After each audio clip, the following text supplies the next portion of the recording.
Okay, so first off, this is a tutorial of designing a pedestal fan.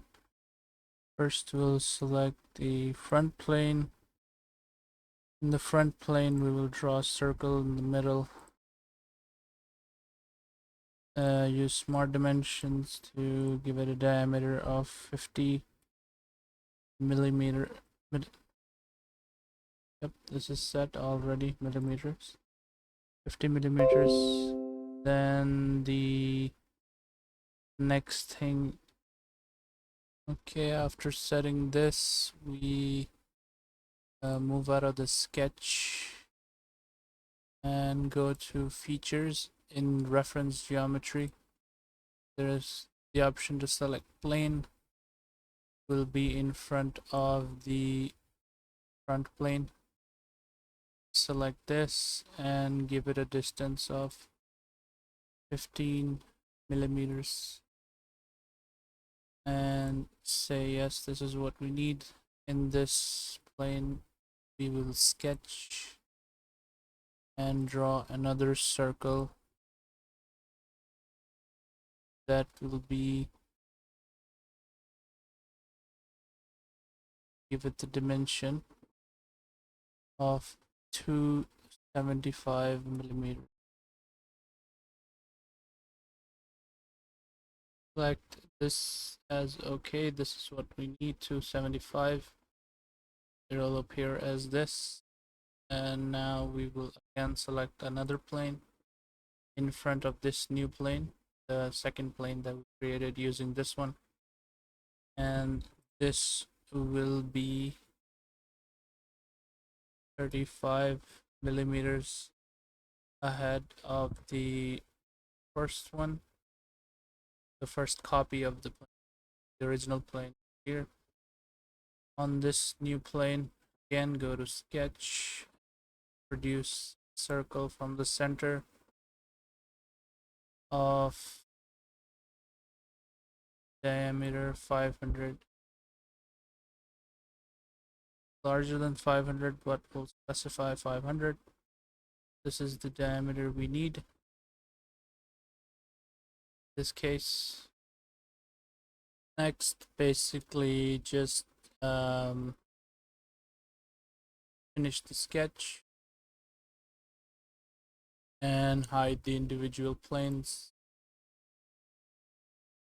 In this case scenario, now we need to apply the sweep command, circular profile, and about 3 millimeter.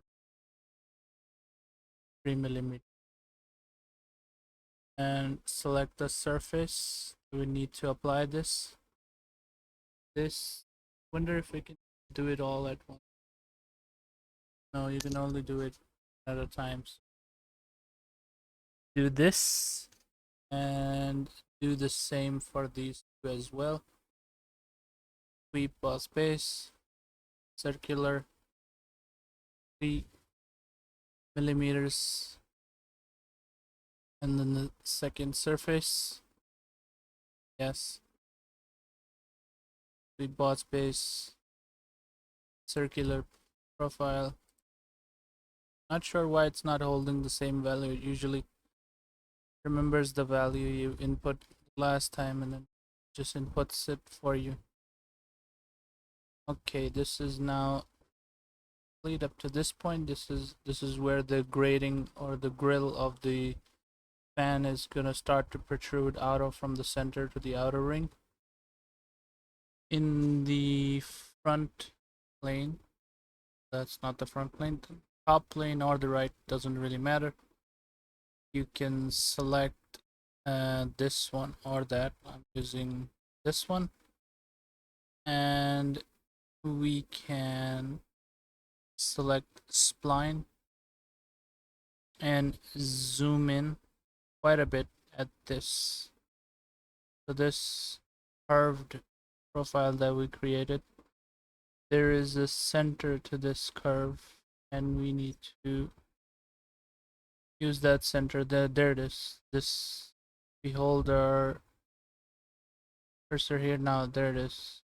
That's where the spline will start. And then we will do the same here. Hold it here until we reach this corner where it will start to display all the other corners and features.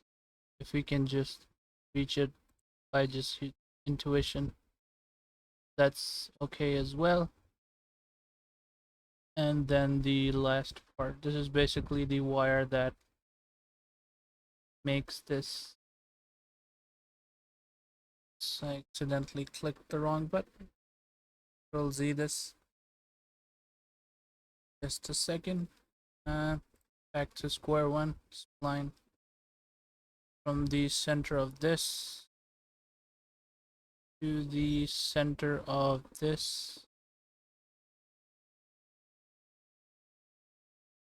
Sometimes you have to zoom in to actually let it recognize these smaller features, because obviously this is a round circular profile that we applied using the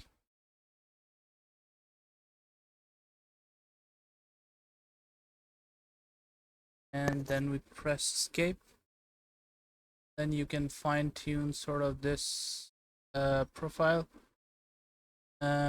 in terms of where we want to have it curve in such a way that it can sort of make it stretch it out this way, and do the same for this part, because they usually the fan grating is usually carved out in this way.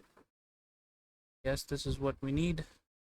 And now that this is done, we go back to in the sketch, go to features, sweep boss base, the circular profile.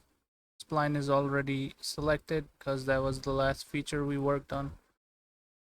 Pressed 3mm as well, just as much as the other grading. Obviously these are just gratings, so the grill or the grating, whatever you want to call it. And now you can see this is one of the gratings of the fan shroud, basically the shroud that's made out of these little wires. Then we can just use a circular pattern. Again, the last thing we worked on is this. We just need to provide a direction, so you can select this and then specify the amount. We'll see what amount is sufficient for our fan. Obviously it's usually a very dense shroud because of safety. This looks about perfect. I don't know why it's disappearing, but this looks about perfect. I think 40 might be even better. Let's say we'll increase our elements, but will look better. Using that, we have now multiplied our shroud, and now it's much more detail. Using the circular pattern, basically. This is the front of our shroud, right? We can, now that this is created, we can just simply use the mirror command to produce another one. The backend that connects with this. Okay, I've increased the number of gradings by simply just you go to this and edit, and you can increase the number of them. So I've increased it to 70. It's going to take a few seconds to render it, but it's more dense and looks better in this way. But you obviously you can increase or decrease this as you require.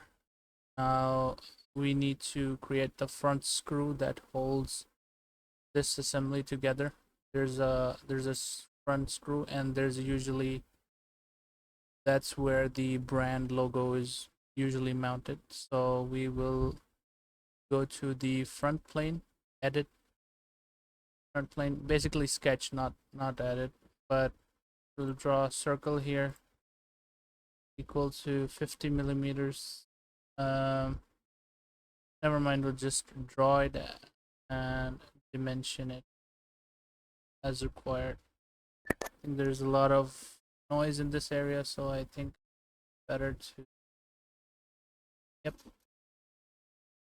click somewhere that's empty so it goes ahead. We go to offset entities and select this new circle that we created and offset it by 20. And this is what we need. Okay, this is what we need. Using this will basically be the front screw or the logo holder. So now we simply go to end sketch, and after the sketch ends we will go to extruded boss base command, select in the directions tab, select mid plane, so it's extruded both ways, both sides of the plane that we're trying to extrude. This plane is here, and give it the dimension of 3 millimeters. This is right, looks nice. Say okay, this is what we need. Takes a few seconds to render this, but this is done.